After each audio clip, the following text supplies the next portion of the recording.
পায়ে হেঁটে সকাল সকাল রবিবাসরীয় প্রচার সারছেন বিষ্ণুপুর লোকসভা কেন্দ্রের সিপিআইএম প্রার্থী শীতল কৈবর্ত। রবিবার ছুটির দিনে শাসক বিরোধী উভয় পক্ষ রবিবাসরীয় প্রচারে ঝড় তুলেছেন। কেউ কাউকে 1 ইঞ্চি নির্বাচনী প্রচারে জমি ছাড়তে নারাজ।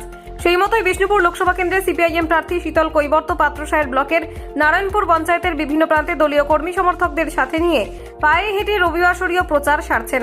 পাশাপাশি এলাকার সাধারণ মানুষদের সঙ্গে কথা বলে বিভিন্ন সমস্যার কথা জানাচ্ছেন তিনি এবং আসন্ন লোকসভা নির্বাচনে তাদের পাশে থাকার আহ্বান জানান।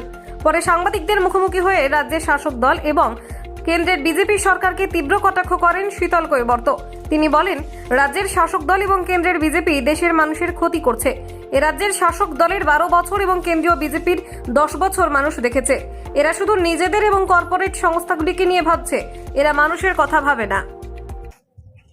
আমরা আজকে সকাল থেকে সোনামুখী বিধানসভা এলাকার নারায়ণপুর যে গ্রাম, বর্ধিষ্ণু গ্রাম, গণতান্ত্রিক মানুষের যে এলাকা, সেই এলাকাতে আমরা গ্রামের প্রতিটি পাড়ায় আমরা প্রচার করছি এবং কেন্দ্রীয় সরকার এবং রাজ্যের যে সরকার সর্বনাশ করছে রাজ্য এবং কেন্দ্রের গোটা দেশের মানুষের, সেই সর্বনাশের বিরুদ্ধে মানুষকে আমাদের সচেতন করার কথা এবং ওদের বিরুদ্ধে কাস্তে হাতুড়ি তারা চিহ্নে ভোট দেওয়ার কথা আমরা বলছি।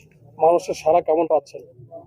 আমরা মানুষের অভিব্যক্তি দেখে যেটা বুঝছি যে মানুষ তৃণমূল এবং বিজেপির প্রতি বীতশ্রদ্ধ।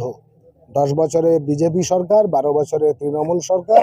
মানুষ তার জীবনের অভিজ্ঞতায় বুঝেছেন যে এই দুটো দল এরা নিজেদের কথা এবং কর্পোরেট জগতের কথা ছাড়া কিছুই ভাবে না। দেশের 90% মানুষের কথা ভাবতে পারে একমাত্র বামপন্থীরা। বামপন্থীরা লড়াইয়ের ময়দানে প্রতিদিন আছে, তাই বামপন্থীদেরকে ফিরিয়ে আনা জরুরি। এই অনুভূতি মানুষের মধ্যে ক্রমশ স্পষ্ট হচ্ছে।